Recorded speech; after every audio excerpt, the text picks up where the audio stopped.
Thanks for staying with us. You're watching Gravitas. Now, what if India sent troops to Afghanistan?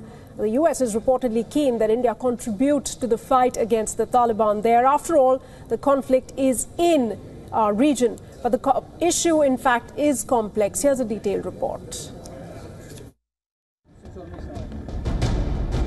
The Afghan National Army and the police have suffered severe reverses at Taliban hands in the past 2 years. Reports say the US military brass wants to send another 3,000 troops there to reinforce the 8,000 already present. But when the US could not defeat the Taliban with much larger forces some years ago, just what is the point? The US is reportedly keen on its NATO allies sending troops to Afghanistan. It is also keen that India contribute perhaps 15,000 troops, as some reports have suggested. The idea obviously is for other countries to share the US financial and logistical burden. It was a point made by none other than Shalabh Kumar of the US Republican Hindu Coalition a few months ago. He said, and I quote, "It will be nice if Indian soldiers could be there to support US forces in places like Afghanistan. It is my feeling that the Donald Trump administration wants India to partner counter-terror operations in Afghanistan," unquote. Such a decision would be politically very sensitive. The US and others have lost thousands of troops in Afghanistan and spent millions of dollars, all to little avail. Would India have to fight the Taliban? Would it have to secure areas, thereby freeing up the Afghan army? Or would it provide only assistance and training? Much will depend on what the Afghan government wants. And so far, there is no request for troops from them. Much will also depend on how serious the Afghan government situation is, the geopolitical dynamics, and of course, a political decision in Delhi. Bureau Report, WION. All right, again, reporting in Kabul is WION's Daniele Pagani. He joins me live right now. Daniele, if you talk about the ground situation, what's happening in Kabul, the situation is far from in control at this point in time. You've had terror attacks. You had the Indian envoy's house being targeted. You've had, report of attack on US forces by allegedly Afghan personnel. What's the ground situation as far as foreign troops there are concerned? Well, you said it right. The situation is far from being under control. When it comes to Kabul city right now, there is a relative calm, but this is just because the security is very heavy all around the city after the major attack happened on the 31st and the attack against the funeral of the victims and the clashes with the protesters, between protesters and the police. So right now it's very calm in the city, but the Taliban are advancing in many parts of the country. It is believed that they now control 40% of the entire Afghanistan. And provinces like Nangarhar are becoming more and more dangerous and more on the offensive. Islamic State is there. The Taliban also are infiltrating, allegedly, the Afghan army. So this is the security situation. When it comes to the role that India plays right now, I interestingly had a meeting on Saturday with the Indian ambassador, Mr. Manpreet Bohra, here in Kabul inside the embassy. And he told me that, yes, their security is on high alert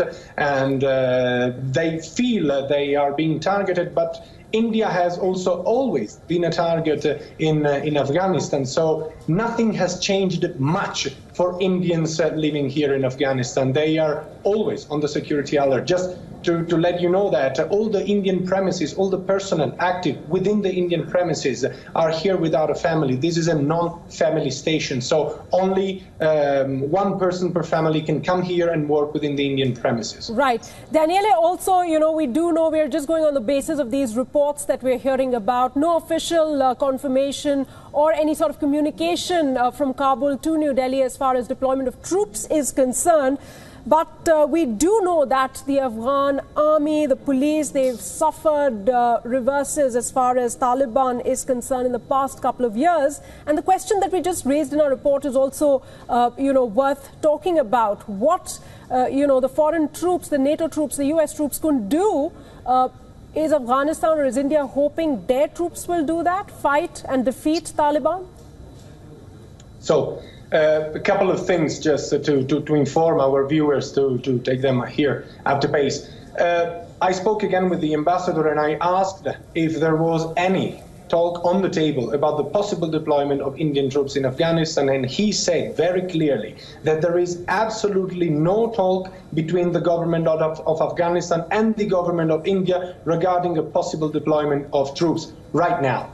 So we are talking about reports coming out of Washington, and clearly the Indian community in Washington, the Indian political community in Washington would like India to have a role here in Afghanistan. We are talking about possibly 15,000 troops and hopefully acting under the banner of the United Nations.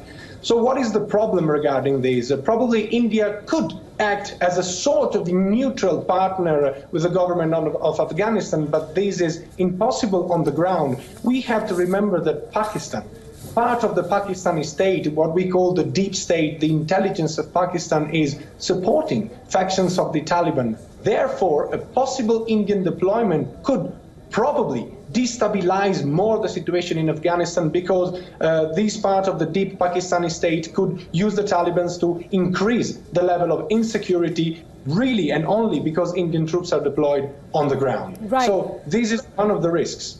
So it has to be a very calculated move, and from what you're saying, it could destabilize the situation further.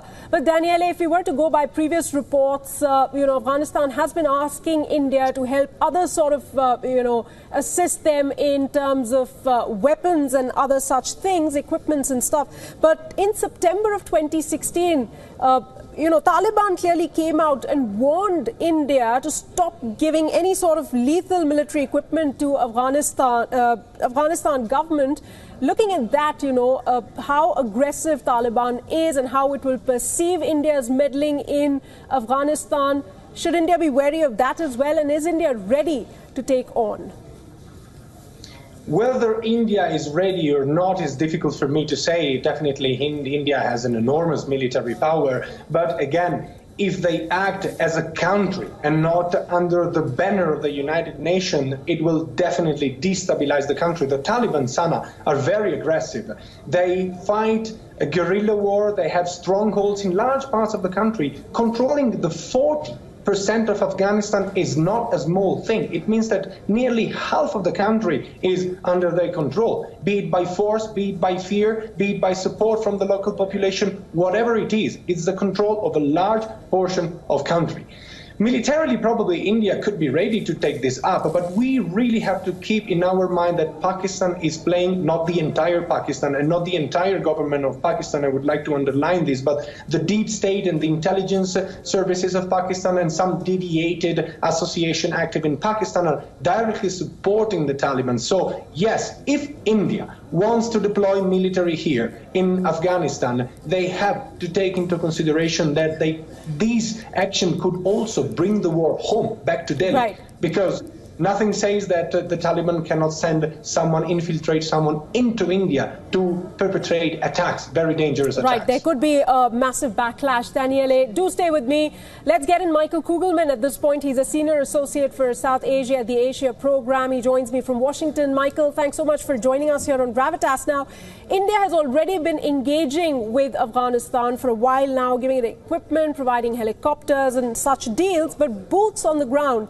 If we were to go by these new reports that are emerging, India is mulling sending 15,000 troops into Afghanistan. How real does this possibility seem to you?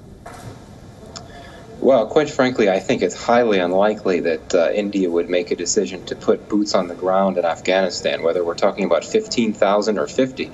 I don't really see any sense in New Delhi that there would be a desire to do so. I would certainly contend that India's thinking about its policies in Afghanistan appear to be evolving. I mean, as you indicated, there is a very deep, strong relationship between India and Afghanistan. There's a strategic partnership agreement between the two countries that entails a fair amount of economic and diplomatic cooperation, as well as training. It involves Indian training of Afghan soldiers. But there's really has never been a strong level of military cooperation beyond training and some small arms sales because of the fear of provoking Pakistan. That said, I think you mentioned before, several years ago, India decided to transfer several fighter helicopters to Afghanistan, which was a big change. There had never been a case of India transferring or sending large military hardware into Afghanistan. And there also have been, as I understand, a number of visits by Afghan military officials to India trying to find out about the possibility of additional major arms deals. But I still think that to be talking about Indian boots on the ground in Afghanistan continues to be a red line, at least for now. But I don't think it's going to go that far. In Outlook Afghanistan, there is a Pajwalk dispatch that has been published, and it explicitly talks about a prominent Indian defense expert as telling a Washington audience on the 18th of May that New Delhi could perhaps be persuaded to set up a division of troops around 15,000 in total in Afghanistan under a United Nations peacekeeping mission. Do you think this is a US's ploy to drag its allies to share the financial and logistical burden on a level? What do you think about that? Do you think that is America's plan at this point? Well, I don't know. I'm not sure if the Trump administration is in a position now where it's going to be thinking about very complex strategies to try to get India to play more of a role in Afghanistan. I think that there really hasn't been that much thinking here in Washington about policy toward India on the whole, even though your prime minister is going to be coming here a bit later in the month. I mean, who knows, ultimately? I think that President Trump himself, if he is told of the deep relationship between India and Afghanistan and the good relationship between India and the U.S., who knows? Maybe he'd be inclined to think that it would make sense to urge India to provide some level of a military boots-on-the-ground presence in Afghanistan, simply because President Trump himself is not well schooled in the intricacies of South Asian affairs. Though that said, he does have some pretty good advisors like H.R. McMaster and James Mattis, who really understand the South Asia context well. I'd like to think that the Trump administration would be realistic and feel that even if things are changing a bit for reasons that I just explained, I think it still is simply not an option at this point for New Delhi to put boots on the ground, even if it were to be under the guise of some type of UN type mission. I just don't see this happening. Okay, and most of all, both New Delhi and Kabul must be convinced that it is absolutely in their best of strategic interest to go ahead with such a move. But having said that, Daniele, if these reports are to be believed, what sort of a role is New Delhi looking at in Afghanistan? Is it going to be active fighting or training and assistance to foreign troops or the Afghan troops in the region? That's also an important aspect that, both these countries will have to decide should this move become a reality in the days, weeks or months to come ahead. Well, unfortunately, the details that we have right now do not allow us to say anything about it, because they just speak about a possible deployment of 15,000 soldiers. The ambassador said that there are no official talks. So what kind of role is India looking at? It's really impossible to say right now.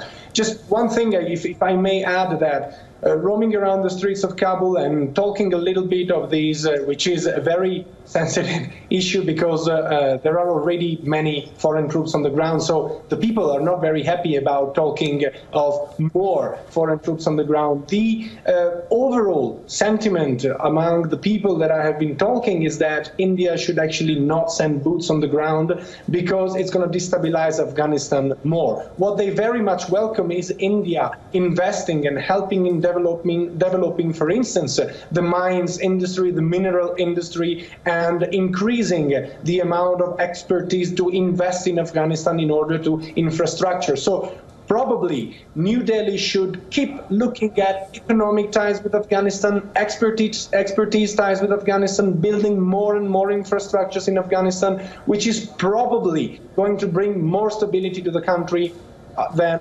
15,000 troops, which I think are going to just destabilize Afghanistan more.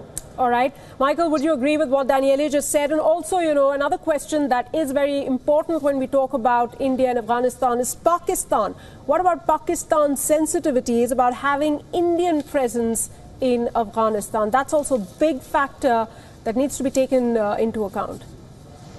Well, absolutely. And as I said before, I think one of the major reasons why India has held off from putting boots on the ground in Afghanistan is for fear of provoking Pakistan and what that could mean in terms of how Pakistan would respond. I think it could entail tightening ties to the Taliban and the Haqqani network and trying to get them to target Indian interests in Afghanistan, or Indian troops for that matter. So obviously Pakistan is always a major consideration in this context. But, in terms of what Indian troops in Afghanistan would mean, I defer to your correspondent who's been speaking to Afghans on the ground. But indeed, my sense is that Afghans are simply fed up with war. And, I think that increasingly they feel that having this extended foreign troop presence in Afghanistan has not brought peace in Afghanistan. In fact, you could argue it's made things worse because it's brought propaganda victories to the Taliban, and it's given the Taliban extra ammunition to recruit folks to its cause, to say, well, we need to fight all we can to remove all these foreign troops. So, certainly I think that there's something to be said for foreign troops being able to provide a modicum of stability, and I say that in the sense that they can provide much needed training and advice to Afghan forces. And that's why I think that there's really something to be said for a continued open-ended non-combat troop presence on the part of the U.S. and its NATO allies. And as I said earlier, India has already been providing training and advice to military troops in Afghanistan. But, if you're talking about sending more troops into Afghanistan, whether from India or anywhere else, to actually fight the war on the ground, I think that the costs are simply too high. Right. That could end up being a very reckless, dangerous decision and outcome, and something that ultimately the Afghans themselves, the Afghans on the street, so to speak, would not want. Absolutely. In fact, Daniele, the cost is an important factor. We are talking about India, a country where 325,000 or more troops are deployed in the state of Jammu and Kashmir, the cost of maintaining them. And then we talk about sending troops into Afghanistan, where the terrain is much tougher. There are no roads like we have in the state of Jammu and Kashmir. The terrain is definitely much more tougher. So the question is, if it was such a wise move, why didn't India do it earlier? And what about the costs? It definitely has to take all of that into account before going ahead and making this commitment to Kabul.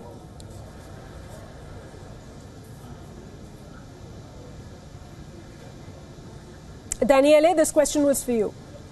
Oh, sorry. No, yes, of course. And look, I think it was a very wise decision taken from India not to send any soldier on the ground. As I told repeatedly, I think that even if India manages to send soldiers on the ground under the banner of the United Nations, this is going to be only a move which will destabilize further the region, because obviously the deep state of Pakistan will play against this move. And this could mean more instability of Afghanistan, and the people of Afghanistan, many of the people of Afghanistan, at least the people I am meeting, they are fed up with war. They are fed up with this foreign presence, foreign troops. They don't need more boots on the ground. If someone needs to fight this war and to win against the Taliban, it's the Afghan army. So perhaps this is where India could come, and help, because unfortunately the fighting power of the Afghan army is very good. I mean, men are very well trained. They are unfortunately used to fighting wars and on difficult terrains. But what they are lacking nowadays, and I've been speaking with the general of the Afghan army the day before yesterday, and he very much complained the fact that equipment, good up-to-standard equipment, is very much missing on the ground. We are talking about basic needs: ammunition, good weapons, bulletproof jackets. These very basic. Afghanistan cannot send their sons to fight against the Taliban without good equipment. So perhaps that it would be wiser for India to give them this kind of equipment, more training. But again, I would sending Indian troops on the ground would be a move which will destabilize Afghanistan further. And probably they will not be very much welcomed by the people of Afghanistan, who are very much fed up of war, foreign troops, and problems in their very own land. They want to look ahead, which is currently impossible because the Taliban keep advancing. So unfortunately, a war needs to be fought. But this is the reality, I think. Absolutely. Michael, before you joined in, Daniele was talking about, we were talking about how what additional troops over the years with the U.S. intervention could not achieve, which is defeating the Taliban, then how can now Indian troops getting involved, how would they make things any better? Do you also agree with that ultimately it is going to be the other activities, helping rebuild Afghanistan that holds more importance, more significance for a country like India, rather than achieving a target which, forces have been trying to achieve but still haven't?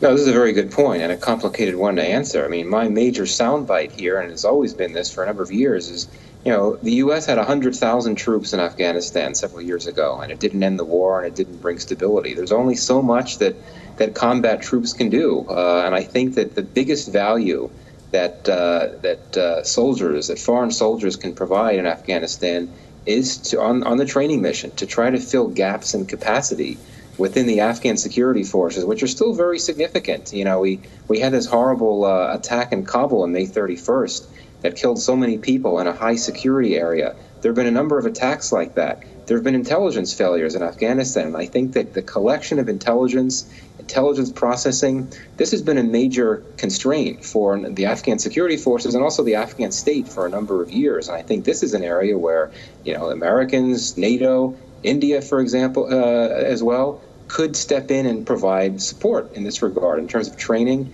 Air support, air cover, is something else. Training the Afghans in essentially learning how to provide air cover, do it better than they do it now.